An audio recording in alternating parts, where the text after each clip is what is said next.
고난의 때에 하나님께 더 부르짖읍시다라는 제목으로 우리가 이 말씀 함께 나누고 또 한 주간 주께서 주신 힘을 가지고 또 기도하며 살길 바라겠습니다.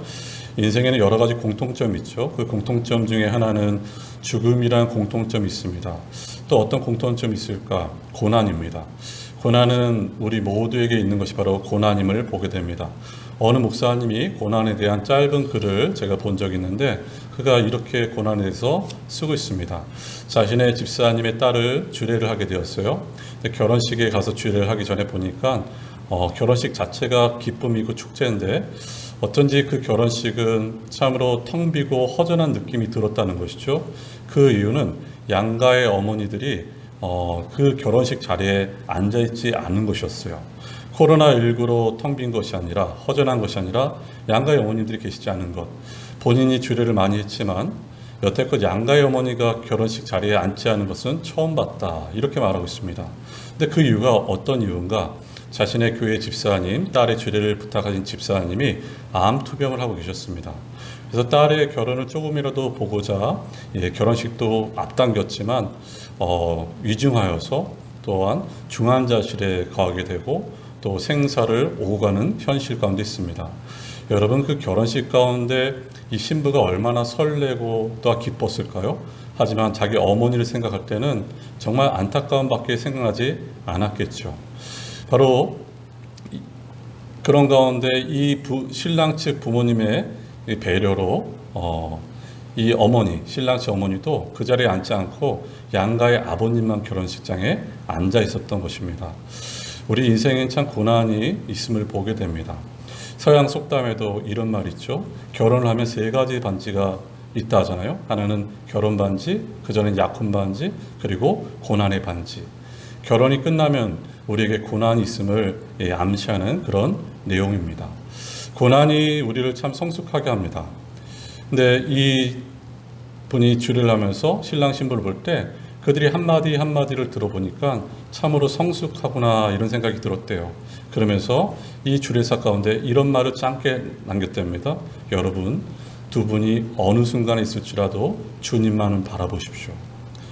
소나기 뒤에 햇빛이 비치고 고생 뒤에 기쁨이 올 것입니다. 바로 이 결혼의 내용을 통해서도 우리에게 고난이 있음을 말하고 있습니다. 오늘 이 본문의 내용, 우리가 잘 아는 내용이죠. 한 여인에게, 아니 두 아들에게 고난이 찾아왔습니다. 남편은 선지생도 오늘날로 말하는 신학생인데 어느 날 갑자기 죽게 돼요. 그리고 죽었을 뿐만 아니라 빚을 남기게 되고 또 그 빚 때문에 두 아들이 종으로 노예로 팔려가게 된 현실 가운데 있습니다. 절체절명의 위기 가운데 이 여인이 할 수 있었던 것은 바로 엘리사 선지자 앞에 나와서 자기 모든 상황을 호소함을 보게 되는 것이죠. 우리가 세 가지를 먼저 살펴볼 때 첫 번째는 문제를 가지고 하나님께 가지고 와야 됩니다. 4장 1절 말씀 보실까요? 이렇게 나와 있습니다. 선지자의 제자들의 아내 중에 한 여인이 엘리사에게 부르짖어 이르되 당신의 종 나의 남편이 이미 죽었는데 당신의 종이 여호와를 경외하는 줄은 당신이 아시는 바니이다. 이제 빚준 사람이 와서 나의 두 아이를 데려가 그의 종을 삼고자 하나이다 하니 이렇게 나와 있어요.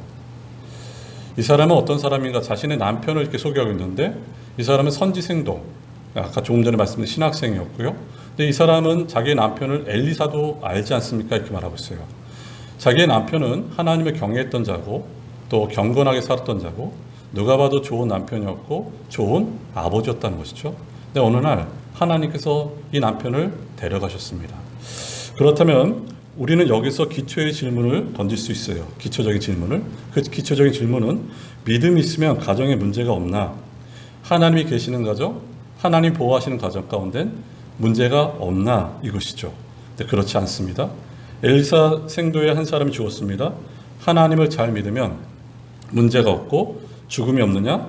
본문의 이야기를 통해 보면 그 답은 아니다 이것이죠. 그렇다면 또 우리는 이렇게 질문할 수 있어요. 하나님을 믿는다면, 우리가 하나님 믿으면 하나님께서 우리를 지켜주셔야 되지 않는가?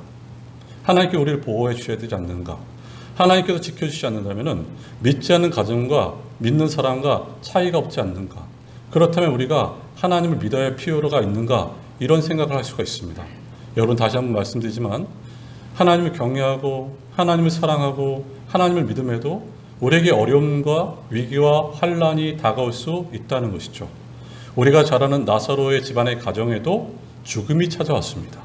지금 선지생도 이 집안에도 죽음이 찾아왔고 이들이 엄청난 어려움 가운데 빠져듦을 보게 됩니다.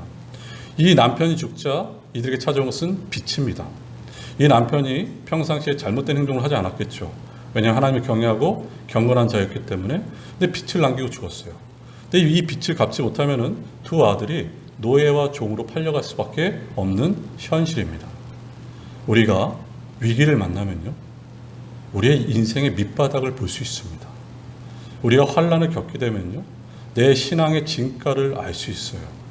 내가 하나님 중심으로 살았는지 내 중심으로 사는지를 알 수 있어요. 그리고 내가 믿음이 있는지 믿음이 약한지를 알 수 있습니다. 여러분, 누구에게나 위기가 있습니다. 고난이 있습니다. 하지만 이 위기와 고난을 대처하는 방법이 다르다는 것이죠. 믿는 사람과 믿지 않는 사람의 차이가 뭐겠습니까? 위기와 고난을 어떻게 대처하느냐가 그 차이점이지 않겠습니까?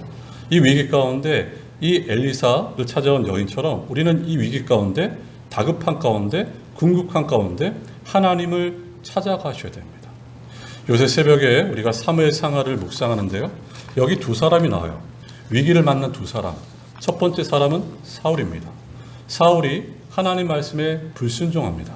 너무너무 불순종해요. 자기 영광을 위해서 살았던 자가 사울입니다. 근데 이 사울에게 하나님께서 나타나지 않으시죠. 꿈으로도 선지자를 통해서도 우림으로도 이 사울을 찾아가지 않으세요. 그러자 이 사울이 답답하니까 이 사울이 했던 일이 뭔가, 점치는 여인을 찾아가요. 그 점치는 여인을 찾아가서 죽은 사무엘을 불러달라 이렇게 말합니다. 근데 그 사무엘은 가짜죠. 또 그 가짜를 통해서 얘기를 듣고 이 사울이 크게 지칩니다.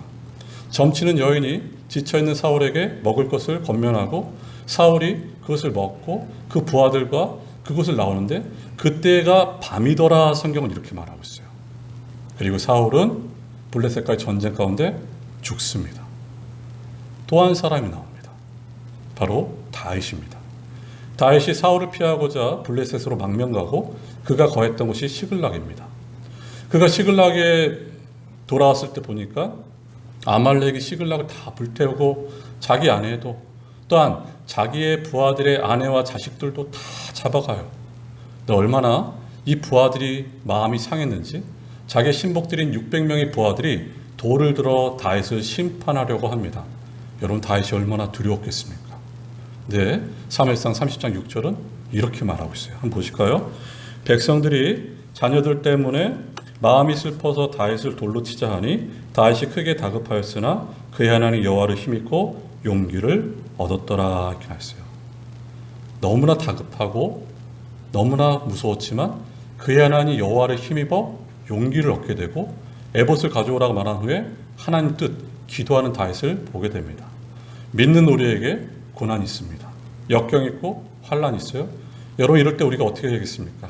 그 문제를 저와 여러분의 힘으로 풀지 마십시오. 우리는 그 문제를 해결할 수 없어요. 우리의 무거운 짐들, 여러 가지 문제들을 하나님 앞에 가져 나오셔야 됩니다. 기도의 자리로 나와야 돼요. 지금 이 여인이 엘리사 앞에 나왔습니다. 엘리사 앞에 나왔다는 얘기는 하나님 앞에 나온 것이에요. 근데 이 여인이 나오면서 행한 일이 뭔가 크게 부르짖습니다. 한번 4장 1절 초반절 한번 보세요. 선지자의 제자들의 아내 중에 한 여인이 엘리사에게 부르짖어 이르되 이렇게 했어요. 여기 부르짖다는 얘기는 크게 외치다는 뜻이고 천둥 소리 같다 이 의미예요. 사람이 듣던 듣지 않던, 사람이 보던 보지 않던 하나님 앞에 크게 부르짖는 것이 바로 이 부르짖음을 보게 됩니다. 이 부르짖음이라는 단어를 히브리어로 차다크라 말하는데 이 단어를 동일하게 쓴 곳이 있습니다. 바로 출애굽기 3장 7절 말씀이에요. 출애굽기 3장 7절 한번 보실까요? 여호와께서 이르시되 내가 애굽에 있는 내 백성의 고통을 분명히 보고 그들의 감독자로 말미암아 부르짖음을 듣고 그 근심을 알고 이렇게 하였어요. 애굽에서 종살이했던 자들이, 백성들이 학대를 받자 부르짖죠. 하나님께서요 그 고통을 보고 계십니다. 그리고 그 부르짖음 하나님께서 다 듣고 계세요. 사랑하는 여러분, 저와 여러분이 답답해서 하나님께 토라한 그 모든 것 듣고 계세요. 때로는 기도할 힘조차 없어서 주여, 아버지 이것조차도 다 듣고 계십니다. 하나님 바로 듣고 계신다는 걸 잊지 마셔야 돼요. 시편 34편 15절은 이렇게 말하고 있습니다. 여호와의 눈은 의인을 향하시고 그의 귀는 그들의 부르짖음에 기울이신도다 이렇게 말하고 있어요. 여호와께서는 혀에서 악을 빼내고 선을 따르는 의인들에게 눈을 두시고 여호와의 귀는 의인들의 부르짖음에 귀를 기울이고 계시다는 것이죠. 앞이 보이지 않으실 때가 있죠.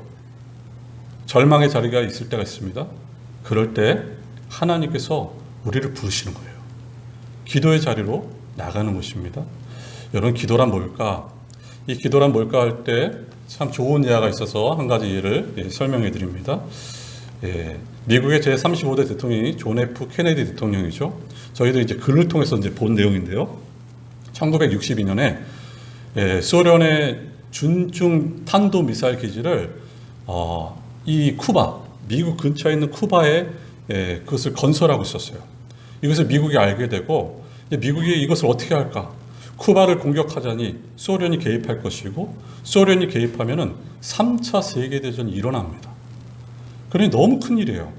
그래서 이 케네디 대통령이 자신의 집무실에서 국방장관, 차관들, 지도자들 다 모아서 회의를 합니다. 신중하게. 이 회의 한 번으로 이 세계가 망할 수도 있다는 것이죠. 신중하게 회의를 하고 있는데 집무실 문이 이렇게 삐걱 열리면서 조그만 아이가 하나가 들어와요. 3살짜리 아이. 존 F 케네디의 아들이었습니다. 근데 케네디가 이렇게 말합니다. 여러분, 오늘 회의 잠시 중단하겠습니다. 그리고 그 아이를 이렇게 안더니 이렇게 말해요. 얘가 제 아들입니다. 이렇게 말해요. 여러분, 기도란 이것이에요. 하나님께서 일을 하고 계시다가 우리가 하나님께 부르짖을 때 하나님께서 마치 이렇게 행동하세요. 갑자기 일을 멈추시고 귀를 기울이시는 것이죠. 나의 탄식 소리, 나의 소원의 소리, 나의 부르짖는 소리를 귀를 기울이시는 것이에요. 전능자가 피조물에게 귀를 기울이시고 무한하신 분이 유한자에게 귀를 기울이는 것이 바로 기도임을 보게 됩니다. 예수님께서도 이렇게 말씀하셨어요. 기도할 때 문을 닫고 들어가 골방에서 기도하라. 은밀한 중에 보시는 내 아버지께서 갚으시리라 이렇게 했어요. 인생의 위기가 만나면요, 여러분 골방으로 들어가셔야 돼요. 골방이란 하나님을 만나는 독대하는 장소입니다. 그래서 약속의 말씀 붙잡고 기도하는 것이죠. 그분의 때와 시기를 기다리는 것이죠. 그분의 선하신 능력을 기다리는 것이죠. 이게 바로 기도입니다, 여러분. 하나님은 위기에 처한 하나님의 백성을 결코 그냥 두지 않으십니다. 하나님은 반드시 우리를 건지셔요. 지금 저와 여러분 위기를 만나고 계세요? 그러면 주저앉으시면 안 돼요. 골방으로 들어가셔야 됩니다. 그리고 약속의 말씀 붙잡고 기도할 때 성령께서 역사하세요. 우리가 경험하지 않습니까? 기도의 자리에 나올 때 정말 무겁고 힘들게 나오지만 성령께서 역사하셔서 성령의 인도하심으로 탄식한 바 되사 우리가 새 힘을 갖는 것을 우리는 경험하게 됩니다. 여러분. 지금 엘리사를 찾아온 이 한 여인, 과부, 자기 두 아들이 이제 종으로 팔려갈 수밖에 없는 현실, 절체절명의 위기 가운데 이 여인이 할 수 있는 건 단 한 가지, 기도였습니다. 기도밖에 없어요. 기도로 나가는 것을 보게 되죠. 두 번째 우리가 살펴볼 것은 말씀의 순종의 됨을 보게 됩니다. 2절 말씀 한번 보실까요? 2절입니다. 엘리사가 그에게 이르되 내가 너를 위하여 어떻게 하랴? 내 집에 무엇이 있는지 내게 말하라. 그가 이르되 계집종의 집에 기름 한 그릇 외에는 아무것도 없나이다 하니 이렇게 나있어요. 엘리사는 이 여인의 딱한 호소를 듣고 어떻게 하든지 도와주고자 합니다. 이 여인은 아무것도 없어요. 남편도 없어요. 돈도 없습니다. 소망도 없어요. 그러면서 당신의 집에 있는 게 뭡니까? 한번 찾아보십시오. 어떻게든지 그것을 늘려주고자 하는 이 선지자의 마음, 긍휼의 마음, 사랑의 마음을 가지고 아버지의 마음을 가지고 이렇게 찾게 하는 것이죠. 예수님께서도 어떻게 능력을 베푸셨습니까? 어린아이 그 도시락, 그 오병이어로 5,000명을 먹이시는 기적을 베푸셨어요. 이 여인을 보니까 자기 집에는 2절의 말씀처럼 바로 기름 한 그릇 외엔 아무것도 없다. 너무나 작은 것밖에 없어요. 여러분, 이 작은 것을 가지고 하나님은 능력을 베푸시는 하나님이십니다. 우리가 하나님께 드릴 때 어떤 마음으로 드려야 되냐면요. 하나님께서 능력과 기적을 베푸심을 믿고 드리고 행하는 것입니다. 3절의 말씀 보면 이렇게 나와 있어요. 이르되 너는 밖에 나가서 모든 이웃에게 그릇을 빌리라. 빈 그릇을 빌리되 조금 빌리지 말고 이렇게 나와 있어요. 그릇이 하나밖에 없으니까 가서 그릇을 빌리라 이렇게 말해요. 많이 빌리라 말하고 있어요. 이웃들에게. 이것은 하나님의 능력 앞에서 믿음을 촉구하고 있는 것입니다. 만약에 이 여인이요 상신 가운데만 있고 믿음이 없었다면 그릇을 빌리지 않았겠죠. 지금 엘리사가 이렇게 말하고 있어요. 그릇을 많이 빌리고 그 그릇에다가 기름을 부으라 이렇게 말하고 있어요. 그래서 4절 말씀 보실까요? 너는 내 아들과 함께 들어가서 문을 닫고 그 모든 그릇에 기름을 부어서 차는 대로 옮겨 놓으라 하니라 이렇게 나와 있어요. 여기 보면요. 그릇을 빌리고 나서 문을 닫고 들어가서 내 아들들과 함께 그릇에다 기름을 부으라 이렇게 말하고 있습니다. 왜 이렇게 했을까요? 문을 닫는 이유는 아무도 간섭하지 못하게 하기 위한 것이고 또한 그 장소가 하나님의 은밀한 능력을 체험하는 장소였기 때문임을 보게 됩니다. 이 여인이 엘리사의 이 말씀에 순종합니다. 너무너무 상심할 수 있는 처지입니다. 너무나 경건한 남편, 하나님을 경외하는 남편을 하나님 데려가셨어요. 빚을 졌어요. 아들들이 종으로 팔려갈 수밖에 없습니다. 갚지 못하면. 그런 상황 가운데 선지자가 말하니까 그가 순종합니다. 여러분 어떻게 순종할 수 있을까요? 이 여인에게는 믿음이 있었어요. 하나님의 선하신 능력이 나를, 내 아들들을 붙들고 계신다는 믿음이 있었어요. 그리고 하나님 말씀에 능력이 있음을 믿고 이 여인이 순종하며 나갑니다. 그렇다면 저와 여러분이 여기서 한 가지 의문을 가지셔야 됩니다. 왜 엘리사는 지금 두 아들에게 초점을 맞추고 있을까? 이 방에 어머니 혼자 들어가서 행해도 될 텐데 이 두 아들이 함께 들어갔고 문을 닫고 아들들과 함께 이 일을 행하라 했을까? 이것을 저희가 생각해 볼 수 있어야 됩니다. 이 집 두 아들들이 종으로 팔려간다는 것은 이 아이들의 나이가 대략 사춘기, 늦어도 최소한 초기 청년쯤 된다는 것이죠. 굉장히 민감한 시기입니다. 여러분 사춘기 아이들과 초기 청년기들 굉장히 민감해요. 부모가 위기를 만나면 사춘기 아이들이 말을 안 해서 그렇지 그 위기감을 압니다. 이 아들들이 위기감을 알았어요. 아, 우리 아버지를 계시지 않는구나. 빚을 졌구나. 우리가 종으로 팔려갈 수 있겠구나. 또한 하나님께 대해서도 민감할 수 있는 나이입니다. 왜 하나님이 경건하고 하나님을 경외하는 우리 아버지를 데려가셨을까? 이렇게 민감할 수 있어요. 제가 아는 어떤 분도 이런 경험을 말합니다. 청소년기에 자기 아버지가 너무너무 괜찮으셨대요. 인자하고 하나님도 잘 섬기고 믿는 아버지. 근데 어느 날 하나님께서 갑자기 그 아버지를 데려가셨대요.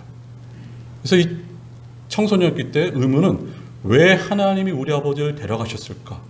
그래서 이 의문이 풀리지 않은 것이었습니다.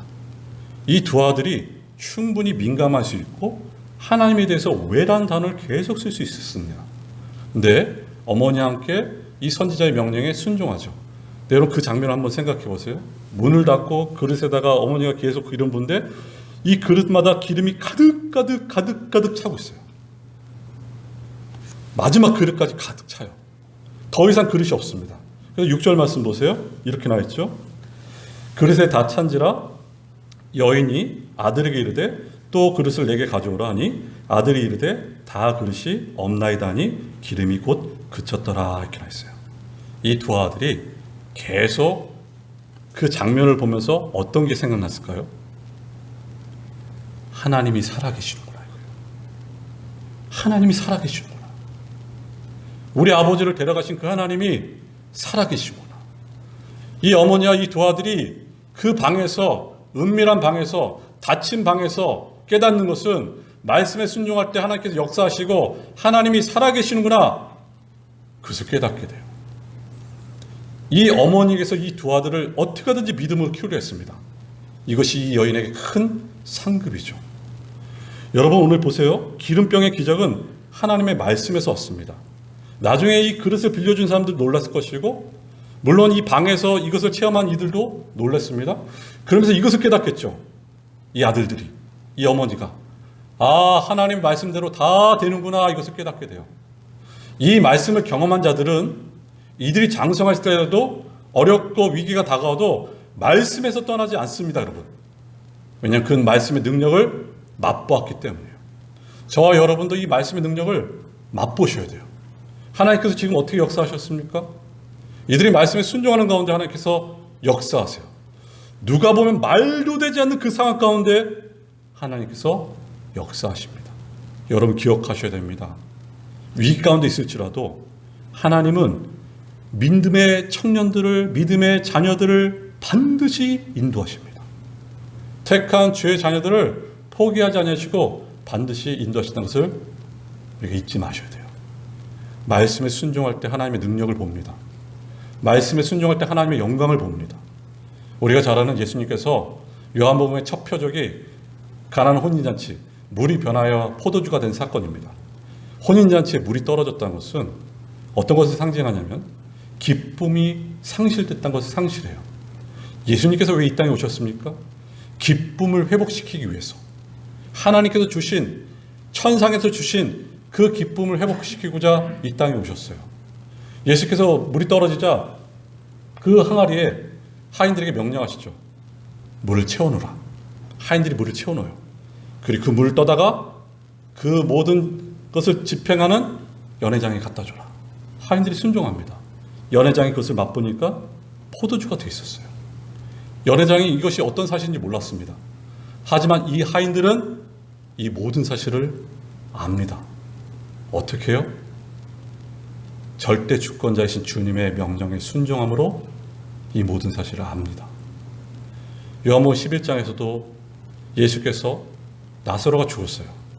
그의 무덤 가운데 그가 측은히 여기면서 이렇게 명령하시죠.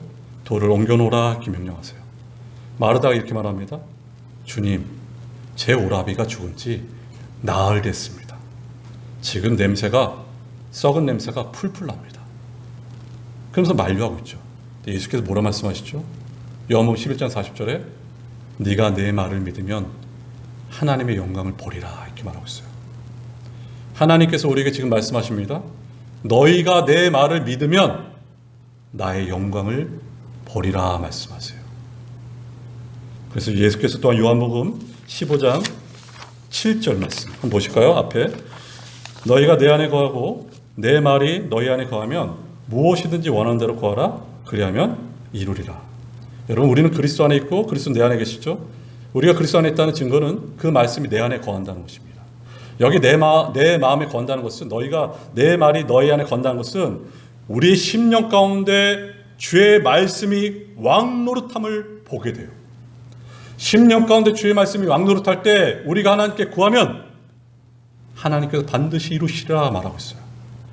우리 심령 가운데 그 말씀이 왕노릇할 가운데 있으면 주께서 늘 우리와 함께 하신다는 것을 잊지 마셔야 됩니다. 제가 어느 목사님의 설교를 듣다가 이 말씀에 대해 다시 도전받게 됐습니다. 여러분, 오종동 목사님이라 들어보셨어요? 저도 듣지 못한 목사님이셨어요.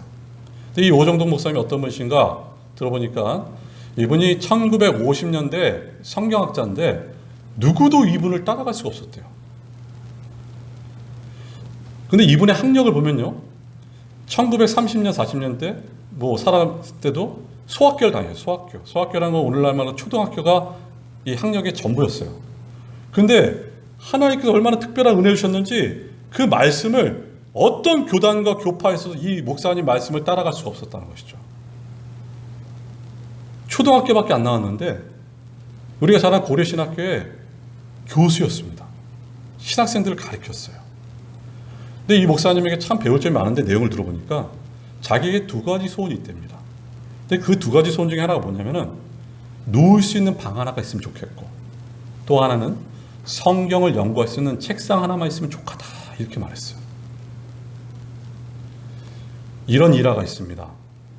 이 목사님이 이제 성경을 연구하는데 저녁에서 이렇게 연구하고 있는데 사모님이 목사님 저녁 드세요 하고 이 찬을 가져오신 거예요.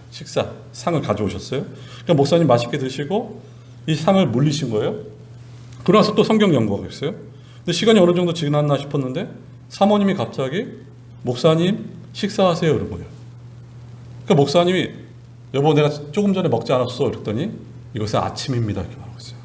그러니까 저녁에서 아침까지 12시간인데 보통 12시간을 성경에 파묻힌 거예요. 시편의 말씀처럼 주의 말씀이 어찌 내게 그리 단지요. 그 말씀에 파묻히고 또 파묻혀서 시간 가는지 모르는 것입니다. 사랑하는 여러분, 우리도 이 말씀을 사모하셔야 돼요. 히브리서 5장의 말씀 보면은 고난받는 백성들에게 다음같이 말하고 있습니다. 안타까움을 말하고 있어요. 여러분이 언제까지 어린아이처럼 젖만 먹겠습니까? 왜 장성하여 단단한 음식을 먹지 못하겠습니까? 여러분이 젖만 먹는 이유는 의의 말씀을 경험하지 못했기 때문이다. 이렇게 말하고 있어요. 이 말은 쉽게 말하면 의의 말씀이신 당시 그 히브리서 계속 펼쳐나가는데 대제사장이신 예수 그리스도를 알지 못하기 때문에 여러분 믿음이 너무나 어립니다. 이렇게 말하고 있어요. 오늘날로 말하면 교회를 오래 다녔어요. 직분도 받았습니다. 근데 성경을 읽질 않아요. 성경을 들으려 하지도 않습니다. 그러니 예수님이 누군지를 모릅니다. 여러분. 예수님을 경험하지 못하니까, 주님을 경험하지 못하니까 삶이 변화가 되지가 않아요. 왜요? 어리기 때문에. 너무너무 어리기 때문에. 성령께서는요, 우리 말씀을 통해서 일하십니다. 고난의 때 저와 여러분이 제일 먼저 해야 될 건 뭐냐면요, 말씀의 씨앗을 우리 마음판에 많이 뿌리셔야 돼요. 성령께서는 그 말씀을 통해서 역사하시고 우리에게 능력 주시고 힘을 주십니다. 그리고 그 말씀 붙잡고 기도하는 것이 바로 우리의 삶인 것이죠. 그 또 세 번째, 가득 채우시는 하나님입니다. 열왕기상 17장에는 엘리야 때 사렙다 과부가 나옵니다. 근데 이 과부가 그도 엘리야의 명령에 따라 순종해서 그 양식이 증가하는 것을 본 것처럼 오늘 엘리사 때 이 과부도 기름이 멈추지 않는 것을 보게 됩니다. 그릇이 마지막 그릇이 될 때까지 기름이 채워지고 마지막 그릇이 될 때 기름이 멈춰요. 왜냐하면 그 귀한 그릇이 기름이 땅에 떨어지면 안 되기 때문이죠. 근데 여러분 이런 것을 통해서 알 수 있는 게 뭘까요? 하나님은 넉넉하셔요. 하나님은 복 주시길 원하시는 하나님. 늘 주고 또 주고 싶은 아버지. 여기 훌륭하신 아버지 어머님들 계시지 않습니까? 자녀들에게 주고 또 주고자 하는 것이 부모의 마음인 것처럼 하나님은 우리에게 그렇게 행하셔요. 우리 주님께서도 마태복음 14장, 마태복음 15장에서 오병이어 7병이어 사건을 보세요. 오병이어 때도 5,000명을 먹이시고 12광주리를 가득 채우고 남기셨어요. 7병이어 7,000명을 먹이시고도, 아니 4,000명을 먹이시고도 7바구니를 가득 채우고 남기셨어요. 뭘 말하고 있습니까? 가득 채우시는 하나님이라고 하시죠. 시편 34편 9절 10절은 다음같이 말하고 있습니다. 너희 성도들아 여호와를 경외하라. 그를 경외하는 자에게는 부족함이 없도다. 젊은 사자는 궁핍하여 줄일지라도 여호와를 찾는 모든 좋은 것에 부족함이 없으리로다. 이렇게 나있어요. 시편 34편 아까도 읽었던 내용 중에 하나인데요.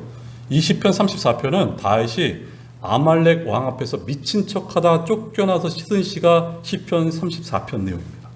근데 다윗이 이렇게 말하고 있어요.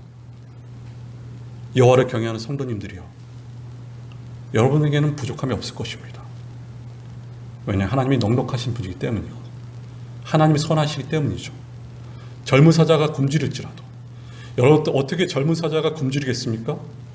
그러나 그 젊은 사자가 굶주릴지라도 여호와를 찾는 여러분들은 결코 굶주리지 않을 것입니다. 이렇게 말하고 있어요. 왜냐하면 하나님은 부족함이 없는 분이시기 때문입니다. 하나님 약속은 실패되지 않습니다. 문제는 내 믿음이 연약하기 때문인 것이죠. 하나님은 주시고 또 주신 하나님, 넉넉하신 하나님, 은혜가 풍성하신 하나님이세요. 끝으로 7절 한번 말씀 보세요. 7절 이렇게 마치죠. 그 여인이 하나님의 사람에게 나가서 말하니 그가 이르되 너는 가서 기름을 팔아 빚을 갚고 남은 것으로 너와 내 두 아들이 생활하라 하였더라. 이렇게 했어요. 그 기름을 팔아서 빚을 갚고 남은 것으로 너와 내 자녀들이 생활하라. 여인은 적은 것을 하나님께 주께 드렸어요.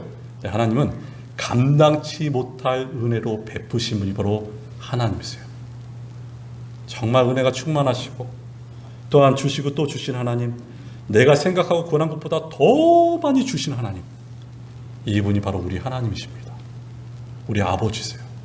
때로는 내 길이 막힌 것 같이 보일지라도 여러분, 어떤 찬송의 가사처럼 하나님의 선한 능력이 우리를 붙잡고 계신다는 것을 잊지 마셔야 됩니다.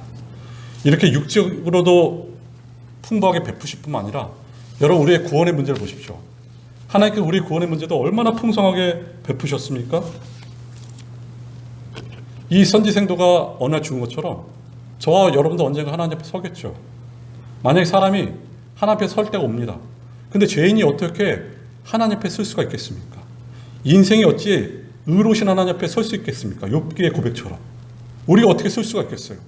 죄인 중에 계신 내가, 죄를 물 마시듯 하는 내가 어떻게 주 앞에 설 수가 있겠어요, 여러분? 그것은 바로 그리스도는 우리에게 의가 되십니다. 비록 우리가 지금까지 죄악의 생활을 살아왔다 할지라도 주 예수 그리스도를 믿으며 그리스도 예수 그리스도의 의를 옷 입고 하나님 앞에 설 수 있는 곳이에요. 인간은 누구도 하나님 앞에 설 수 없습니다. 오직 예수 그리스도를 믿음으로 우리가 의롭게 됨으로 그 앞에 서게 돼요. 의롭게 된 우리에게 이런 갈망이 생기죠. 하나님 앞에 더 나가고 싶고 계속 나가고 싶어요. 하지만 우리 앞에는 장애물들이 참 많습니다. 여전히 죄가 예수님에 의해서 제거됐지만 죄가 여전히 내 안에 있어요. 그리고 저 사단이, 원수마귀 저 사단이 나를 끊임없이 정죄합니다. 근데 우리가 어떻게 하나님 앞에 나갈 수가 있겠습니까? 바로 여기 있어요. 예수 그리스도의 거룩함이 나의 거룩함이 되었기 때문이에요. 제가 이 말씀 묵상하면서 얼마나 다시 기뻤는지 모릅니다. 저와 여러분이 언제 어디서나 혹여 죽을지라도 우리가 흠과 티 없이 하나님 앞에 설 수 있는 이유는 그리스도의 거룩함이 나의 거룩함이 되었기 때문에 흠과 티 없이 하나님 앞에 설 수 있게 된 것이에요. 또한 우리의 몸의 부활과 또한 우리가 영화의 상태 가운데 가게 되는데 보십시오. 우리의 영혼, 우리의 몸의 부활, 이 모든 것을 행하시는데도 결코 궁핍하거나 결핍하지 않게 넉넉히 채우세요. 그래서 로마서 말씀에 이런 말씀 있잖아요. 미리 정하신 자들을 부르시고 부르신 자들을 의롭다 하시고 의롭다 하신 자들을 영화롭게 하시느니라. 이 황금사슬을 끊을 자가 아무도 없어요. 하나님은 우리 모든 삶 가운데 구원 문제도 우리의 삶 가운데서도 넉넉히 베푸시는 하나님이십니다. 믿음의 눈을 뜨라는 책에 보니까요, 이 젊은 목사님이 자신의 이 하나님의 신실하심을 이렇게 표현하고 있습니다. 어느 날 그 교회는 좀 큰 교회예요. 이 교회를 이렇게 복도를 걷고 있는데 찬송 소리가 들리는데 남자 청년의 찬송 소리였어요. 복음성가 소리가 들리는데 굉장히 투박한 소리였는데 그 찬송 소리 가운데 굉장히 간절함과 기도해야 하는 마음이구나 하는 게 느껴졌대요. 그래서 가는 발걸음을 멈추고 그 소리에 귀를 기울였는데 그 청년이 불렀던 찬송의 가사는 바로 이 내용이었어요. 한번 들어보세요. 내가 걷는 이 길이 혹 굽어 도는 수가 있어도 내 심장이 울렁이고 가슴 아파도 내 마음속으로 여전히 기뻐하는 까닭은 하나님은 실수하지 않으신다네. 가는 길이 온통 어둡게만 보여도 하나님은 실수하지 않으신다네. 하나님은 실수하지 않는다는 것이죠. 그 청년 취업이 안 되고 너무나 어렵고 불안한 상황 가운데 자신의 작은 믿음을 펼쳐서 주님을 잡고자 하는 간절한 마음. 하나님은 실수하지 않으신다네. 거룩하시고 존귀하시고 우리에게 베푸신 그 하나님은 실수하지 않으십니다. 말씀을 정리하면 이렇습니다. 사랑하는 여러분, 우리에게 고난이 찾아올 때가 있어요. 뜻밖의 위기와 환난을 만날 때가 있습니다. 이럴 때 우리는 엘리사를 찾아갔던 이 여인처럼 하나님을 찾아가셔야 됩니다. 골방으로 들어가셔야 돼요. 지금은 하나님을 찾을 때입니다. 칼빈 목사님이 기도에 대해서 이렇게 말합니다. 하나님 우리의 모든 걸 아십니다. 우리 절체절명의 모든 위기를 아십니다. 여기서 이렇게 말씀하고 있어요. 하나님은 우리의 기도를 기다리십니다. 이렇게 말하고 있어요. 저와 여러분을 기다리시고 우리의 기도를 기다리신 분이 바로 하나님이세요. 그분은 아버지십니다. 우리를 눈동자 지키시는 아버지, 우리에게 베풀고자 하는 아버지, 그 아버지가 기다리세요. 무한히 공급하신 그 아버지가 기다리고 계세요. 그래서 어려울 때 믿음으로 응답을 구하며 기도하며 나갈 때가 바로 지금입니다. 날씨가 너무 무덥습니다. 여러분들이 영육이 강건하게 늘 기도합니다. 근데 더 나아가서 날씨가 무덥고 코로나19로 모이기 어려운 이 상황 가운데 여러분, 저도 그렇고 여러분도 나태하면 안 됩니다. 아니라면 안 돼요. 지금은 교회가, 목회자와 성도님들이 일어나서 하나님의 이름을 부를 때입니다, 여러분. 고난의 때 하나님의 이름을 부를 때입니다, 하나님. 그분의 선하신 능력이 우리 가정과 이 교회를 붙들고 계신 믿고 기도할 때예요. 이게 바로 오늘 메시지입니다. 우리 함께 기도하겠습니다.